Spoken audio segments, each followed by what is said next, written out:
I'd like to welcome to the show two very talented gentlemen from gamers.com, the Gamers YouTube channel. That's Gamers with a V, so GVMERS. They are Eilert and Alexander. They make video game documentaries. Their YouTube channel is dedicated to making video game documentaries. Thank you for being on the show, guys, and welcome. Thank you. Thank you for having us. So let's start. We'll first start with Eilert, and then we'll go to Alexander. Why don't you guys just take a minute to introduce yourselves? Maybe explain a little bit your gaming background and your interests and how you got started doing this. Let's start with Eilert. So my name is Eilert. I've been making videos ever since 2006. Really, I started making Battlefield 2, Battlefront 2. Machinima videos, really, and that's how I really got into gaming. Well, that's my gaming knowledge, really. I love RTS games, I love FPS games, RPGs, and I always wanted to make informative gaming videos, and that's how how Gamers was born, really. Very, very cool. So you said RTS. Real quick, what's your favorite RTS game? Command and Conquer, of course. Oh man, and that's the video that discovered me to you guys, that hooked me. Oh, I could tell the passion was there in that video. Very cool. Thank you. You're Alexander, how about yourself? Yeah, so I mean, in terms of my gaming history, I kind of started out weaned in the school of Nintendo, so to speak. And ever since then, like, a lot of my gaming history has been sort of defined by platforming games, sort of games of like in the Nintendo style. Slowly but surely, as I grew up, I was sort of weaned off of Nintendo, and I was sort of exposed to a larger ecosystem of other titles from its competitors. And I've always been interested in kind of like very kind of informative, gaming sort of like pieces, videos, whatnot. However, unlike Eilert, I didn't really get into the YouTube scene until very, very recently. I did sort of like maintain a blog where I would sort of write my thoughts on the industry and on individual games I had played. And then at a certain point, I was like, you know what? I kind of want to do this a little bit more professionally. So I reached out to a couple of websites, sort of smaller, like blogs and whatnot, that were looking for talent. And I said, hey, let me write for you. One of these gaming blogs was called Pardon the Gamer. And it's funny, when I originally started writing for them, I started writing these ridiculous joke articles, like 5 games that pineapple doesn't belong on. Like, it was like this weird rip off of the whole like pineapple doesn't belong on pizza kind of trend that was going on the internet. And then randomly, I decided I'm going to write a serious piece on my thoughts on what we can expect out of Metroid Prime 4, which we may see this year, we may not. And apparently that caught the attention of Eilert, and he's like, "Hey, do you want to write for our channel?" And I'm like, "Sure, I'll. Why not?" And that grew from a thing of me being like, I'm just going to do this once or twice, because it's something fun and that enjoyable for me to do, to me kind of playing a pretty significant role in the direction of the channel. Very cool. Very cool. It's so interesting how people come together to make amazing content like you guys do. So, Eilert, why don't you just give everybody a real quick rundown of what the channel is, what it's about, and what your guys' goals are as a channel? Well, sure. I mean, our first and foremost goal is to deliver interesting, informative gaming videos. I think that what makes our channel really unique is the fact that we cover games that people wouldn't usually discover on their own. And I'm specifically referring to the canceled games we discuss. We've gotten so many comments from people who didn't know that Rainbow Six Patriots existed at a point in time, or that, Star Wars 1313 was everything, or that it got canceled. And I think, that the fact that we approach games in such a professional manner, I think that really makes us unique, and that's what our channel is really about, covering these games that never existed really, or great franchises that have met their demise. Yeah, I think that's something you mentioned, just a quality documentary style. I mean, I feel like I'm watching the History Channel, but for video games, right? And it's so interesting. I feel like I'm learning something that I had no idea about. For instance, and I'm an idiot, so this might not be news to everybody, but on your Medal of Honor, I didn't know that Steven Spielberg did that. I had no idea, but I had grown up with the Medal of Honor Allied, and then obviously Call of Duty went into World War II after that, and so stuff like that is just so interesting. Absolutely, and it's like you make these videos and you start to discover all these interesting stories, right? I mean, it comes naturally when you approach this subject. You start to discover all these things, and that's what really makes our work worthwhile. The fact that you can also learn, by making new videos, and that's totally awesome. That's why I love this channel, really. Something I want to add to that, to get just a touch serious for a second, is that in addition to learning all these like really fascinating, cool stories, like Steven Spielberg was involved, is the fact that oftentimes when you have these franchises that were canceled or abandoned, or video games that were canceled or whatever, you tend to have a lot of, I would say, like hyperbole kind of surrounding them, because people's emotions are very high. The developers whose project was just canceled are very kind of like sad and emotional about it. People who wanted to see it be realized, are very sort of frustrated. And as a result, sort of like the truth tends to get lost or sort of get distorted. And I'd say that one of the kind of like advantages to our channel is we have an opportunity to be like, okay, a few years have passed, the dust has settled, we're all a little bit more calm now. Now let's actually, go back into these franchises and have a kind of calm, rational discussion about what happened. And, maybe sometimes it was as extreme and as bad as some people described in the case of reasons why video games were canceled or whatnot. But more often than not, it's a little bit more mundane. But I still would say that mundanity is better than sort of us following sort of like a misconception of what happened. Sure. Now, on that note, is there a story in particular that stands out from the rest, where when a video game was first canceled or a studio went under, the storyline went a certain way, but a few years have passed, and as you guys look through it, you find maybe that's what was being said is not necessarily the truth? Is there a particular story that stands out that falls into that category? I mean, right off the bat, I guess what comes to mind for me, because it's a franchise that I care a lot about, is Resistance. This is a PlayStation 3 series of first-person shooters set in a sort of post-apocalyptic 1950s version of Earth. And I think that at the time of that franchise's demise, a lot of people attributed blame on the Resistance PlayStation Vita title, Resistance Burning Skies, for not really bringing home the bacon, not really being a huge commercial success.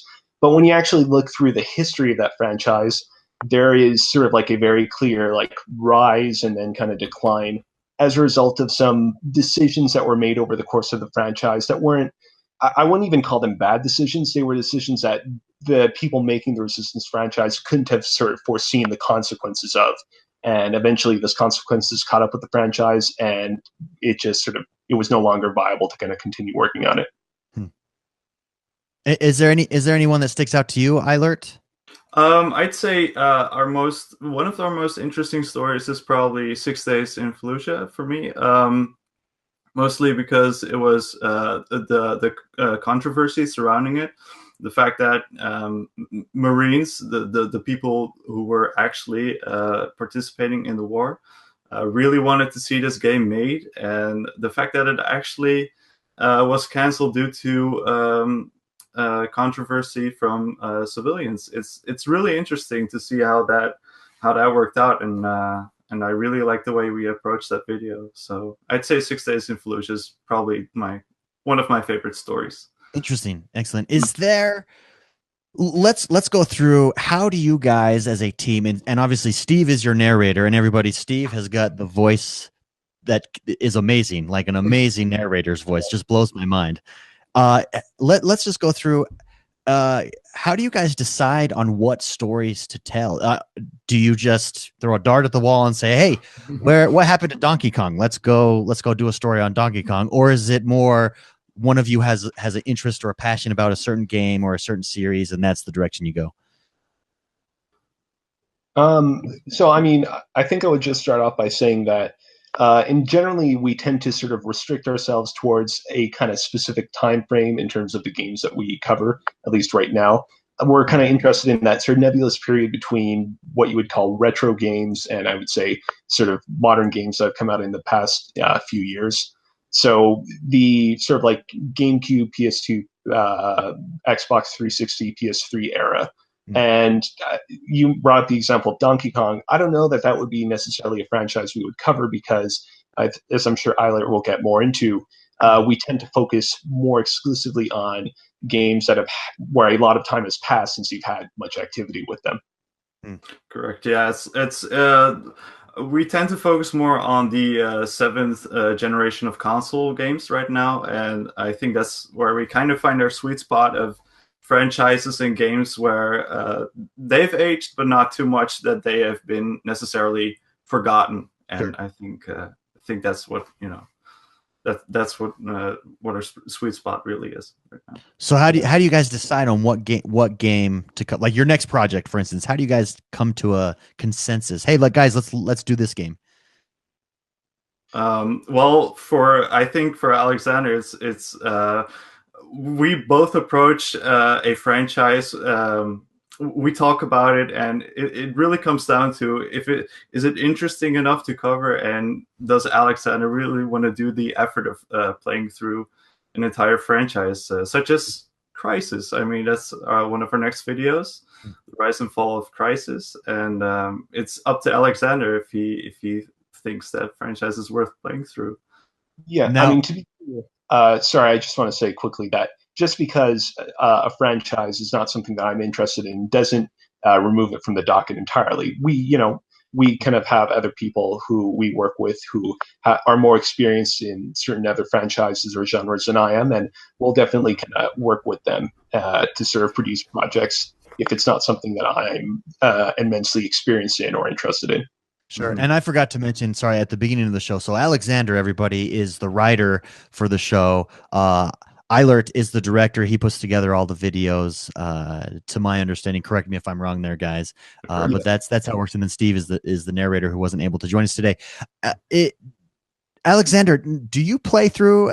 Eilert just mentioned you play through an entire franchise before writing about it, or during the writing process. I mean, I do. I definitely try to do as much as I can. In the case of the Resistance franchise, I went back to and sort of revisited certain games I had previously played as much as was necessary. And yeah, with Crisis right now, which we're working on and which people can eventually expect to hear us talk about in the future, I'm playing through all of that as well. And it's something we're totally committed to with every video that we do. And I can say that it's going to be interesting in the future because there's a couple of franchises on the docket that we're looking at tackling after this, such as Lost Planet, for example, where in that franchise, one of the sort of like most acclaimed game in the series was a title called X Troopers, which was only released in Japan. And that's something that we're going to have to kind of like resolve when we get to it. But I'm absolutely interested in sort of like going through and playing as much of the franchise as possible, even if it's titles that people didn't previously enjoy or experience, because I'm interested in getting a grasp on the full narrative of the series. Yeah. Very cool. What has been the most challenging story for you guys to tell so far? Man, that's a good one. I mean, that's really for you, Alexander, to answer because you're the one writing the scripts. I mean, one of my biggest struggles is I think we have Steve on the line. Oh, yeah, we do. Perfect. Surprise, surprise.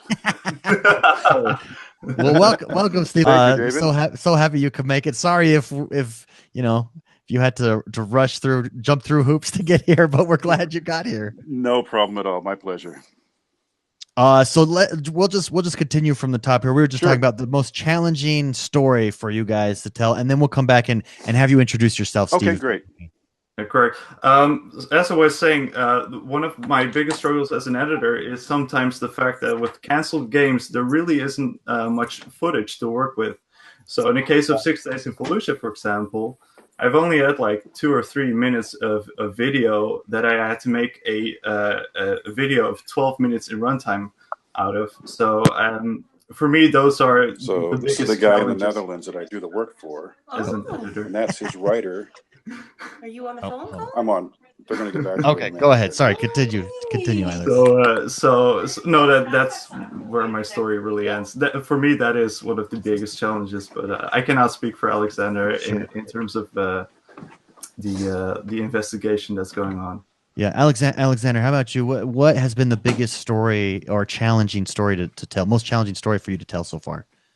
To be honest, I feel like this question would almost be better if you were to ask me maybe a year from now, because while I've had a lot of experience working with gamers, I don't know that I quite have had the legacy with them yet to have a really, really good story. I will say there are definitely a couple of instances where I've been playing through this game and it's been like, there's a pain point here that is killing me, and I just need to get through this. Admittedly, don't have a particular. I wouldn't be playing it if I didn't have to write this video, but well, I guess I just have the power through it.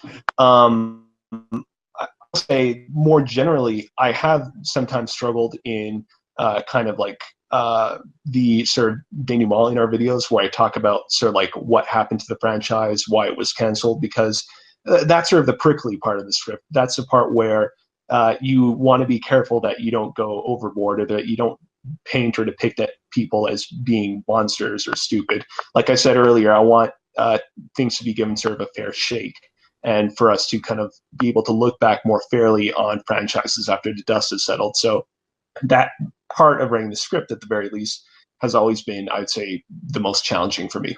Interesting. Let's bring Steve in here. Steve, why don't you take a minute to just Steve? You're the narrator for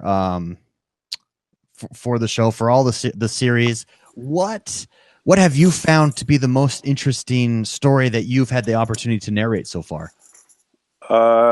Well, the biggest challenge, before I answer that question, is not making mistakes and trying to read some of the names of some of the characters or the fictitious places, because if I do, oh boy, there's hell to pay. Oh yeah, I can imagine.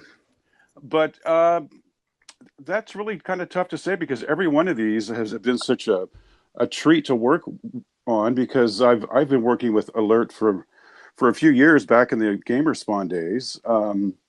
And always found it, he has really interesting ideas, and he seems to be an amazing director. And now with the writing team we have now with Alex, it's just every day is like a new challenge. So kind of to piggyback on what Alex just said about ask me in a year, I kind of have to say the same thing, I think. Sure. And Steve, how did you get started with gamers? What's your backstory there?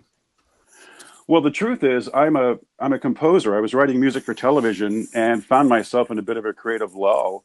And people had always thought I should be in radio, and I never really gave it much attention. And then I felt myself kind of bored, and I said, well, I have a microphone. Let me see if I can do this. And it took me about 6 months of stumbling around, and slowly but surely things started to open up. And the guys from Gamerspawn contacted me, and I began to do a little bit of work and a little bit more work. And then somebody from EA contacted me because they found me on their site, and I did some work for DICE. And so it's just been a snowball effect, and it's been really, it's making the music kind of take a back seat, which is fine with me, because I'm really having a good time. Yeah, I can. So what did you do for DICE, if you don't mind me asking? I did a couple of the Battlefield Play for Free promos, and also something for, I think it was Battlefield 3. They had some kind of a special commemorative limited edition game that they wanted me to do a couple of lines for, and they sent me a really cool gift boxed special edition disc of the game, which is really sweet. So that is cool. Yeah. So before you did music, you were a composer before you did music. Were you much of a gamer, or has this kind of got you into gaming? Well, I still have my Atari 2600 with combat somewhere. Well, there you go. No, I have, but not to the extent that most people that really appreciate what these guys put into the channel, because, I mean, it's easy enough for a person to kind of read a script and try to make it sound, interesting, but really between these two guys, that's really the cream of the crop, and I learn more every day just by working with them, and I've gotten some other friends now involved in some of the video games that I've been, narrating for these guys, and it's opening up their eyes to new games they probably would have never even considered playing before. So it's a win-win. Yeah, no, absolutely. So your guys' new Rise and Fall series, and let's start with Eiler on this question, and then Alexander, you can chime in as well. The Rise and Fall series, I know that in 2018, you guys mentioned on your channel that that's kind of the focus where you want to go next. Is there, as you've seen games, hit their peak and then collapse and fall and kind of just fizzle out, disappear, is there a common theme that you see as you go through these? Or is every story just completely different? Well, it really depends on the game. Absolutely. I think there are parallels to be drawn, sort of with like how Crysis compares to Resistance, where you have the first game does its own thing, then the second one tries to cater towards a large audience, and in the process kind of loses its identity. And then the third game tries to cater towards the demographic of the first game again. So there are definitely parallels to be drawn and references to be made. But I think with every game comes a unique story. And I think Alexander does a really good job of telling that story, diving really into what the problems of a certain franchise were and why that caused it to have fallen down. Yeah, unfortunately, thinking back to all the projects that I've written about, there really isn't like that much of a through line. Eiler kind of said it right. In both Crysis and in Resistance, there is this commonality of both franchises tried to do this thing that was, not necessarily appealing too much to the mainstream, and then they went a little bit more mainstream, and then that kind of had repercussions later on down the line. But even there are kind of like differences between the two franchises, which I'll get to more in sort of the Crysis video. So yeah, right now, right off the top of my head, is every franchise kind of has its own story. Sure. So just talking Crysis, I just thought this Crysis at its time was known for pushing the boundaries of graphics. I mean, I remember the physics engine. You could stack up all those barrels and then knock it down. And it would crash computers. Yeah. As you go through and tell these stories, do you find that the more successful games are always pushing the limits of graphics, or is it, and that's maybe the most important thing to some of these games, or is it the stories and the storytelling that the games have? I'd say it's a combination of both, but I think one of the most important factors is absolutely gameplay. But as you start looking towards these, towards the later games, especially in the FPS genre, you see this trend of multiplayer becoming a key aspect to franchises' survival. And certain franchises that have not utilized their multiplayer gameplay, such as Resistance, for example, or Crysis, were really left behind as games like Call of Duty and Battlefield, took the crown, became more popular.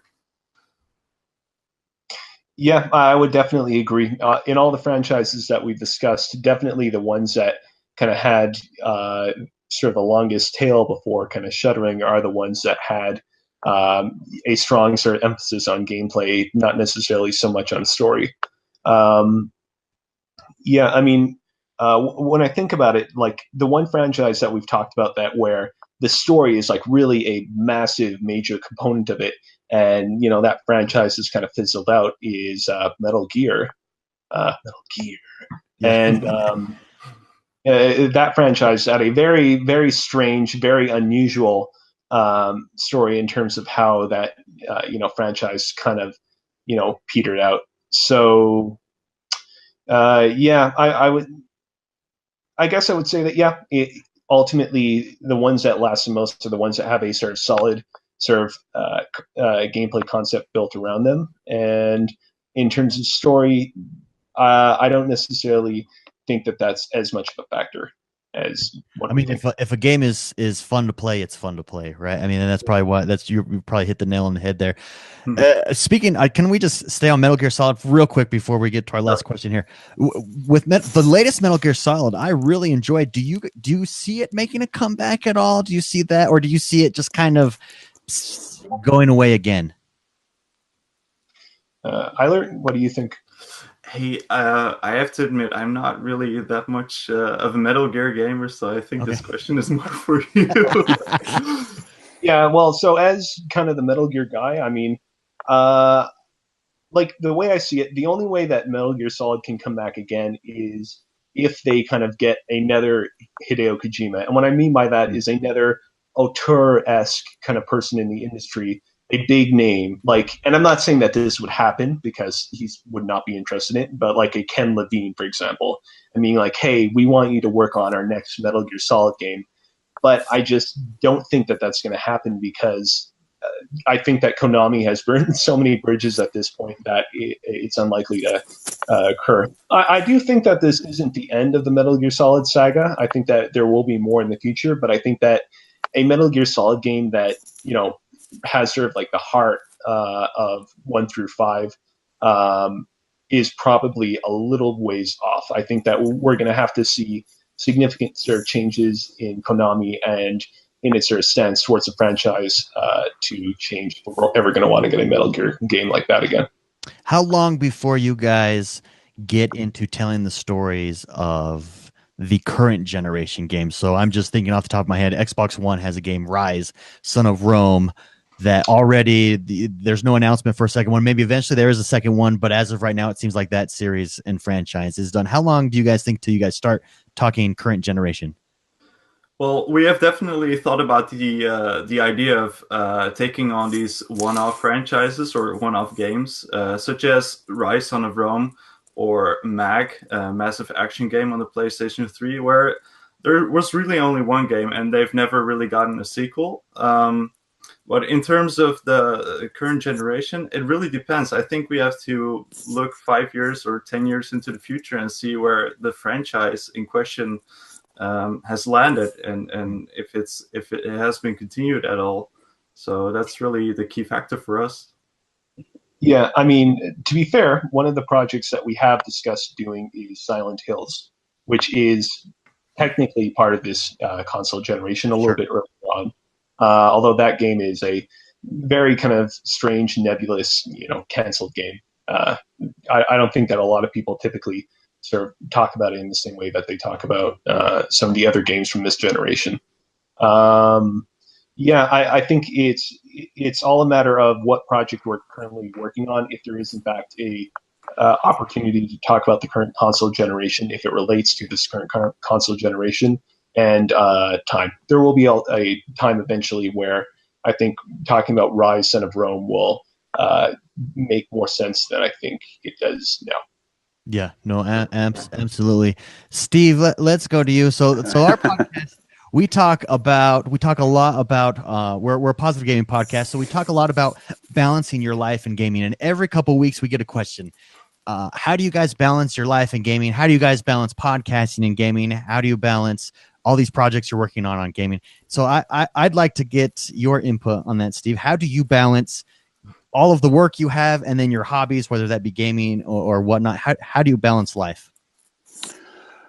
Well, I first balance life by just appreciating the abundance that I have in my life of all things, good and bad, but mostly good, starting with family, of course. But I've being an only child, I found many times throughout my life, I spend way more time, in the zone than I probably should. And I occasionally get the knock on the door saying, hey, come have something to eat, or it's time for this or time for that. So I do struggle when I get into that zone of something that I truly enjoy. But just getting back to prioritizing the things that are really important, family, health, all that good stuff. But so far, I've been able to make it work. Yeah, no, and if you have quite a impressive resume from. You've been a composer. Now you're doing narrating. You've done it for major video game companies. You're doing it for an amazing YouTube channel that is taking off here.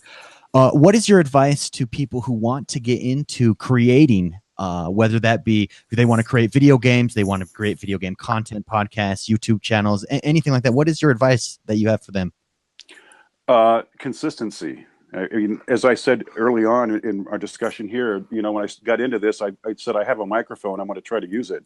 And for 6 months, nothing happened. I just kept spinning my wheels. But in hindsight, there was a lot happening. I was learning how to do this. It's not just a matter of talking into a microphone. There's a little bit more to it than that. But just, you know, just stick with what you enjoy. If you really enjoy doing it, then don't stop. And at the end of the day, if it sounds good, it is good. Yeah. So, no, great advice. Alexander, how about you? How do you balance life and gaming? It's been difficult the past several months. There is a lot of work in my life that I've had to deal with outside of my sort of work at Gamers. And honestly, and I realize this isn't a great answer for somebody looking for a kind of like, you know, sort of global directive that they can apply to their daily lives. But day by day, I kind of figure out what works best for me, and I sort of like try to do my best. And it's worked out for me for the past 6 months or so that I've had a lot of work going on. But we'll see where I am 2 weeks from now. Excellent. Eilert, last but not least, so your next project is Crisis. Yes, correct. That is super exciting. Is there, I mean, is there a release date scheduled that you could give people, or is it just when it happens, it happens? We do not have a release date just yet, but we are working very hard on it, and we'll probably have it released within this month. I hope within March. So. Perfect. And if people would like to support the channel, support the show, where can they find you guys? Any social media, Discord, stuff like that? You can find us on youtube.com/gamers. That's gamers with a V instead of an A. And if you'd like to show your support to the channel directly, you can also support us on Patreon, which is also patreon.com/gamers with a V instead of an A. That's it. They are Eilert, Steve, and Alexander from Gamers, the amazing, awesome history YouTube channel. I could not recommend them more. Please go check them out. Thank you guys for being on the show. Thank you. Thank you so much for having us.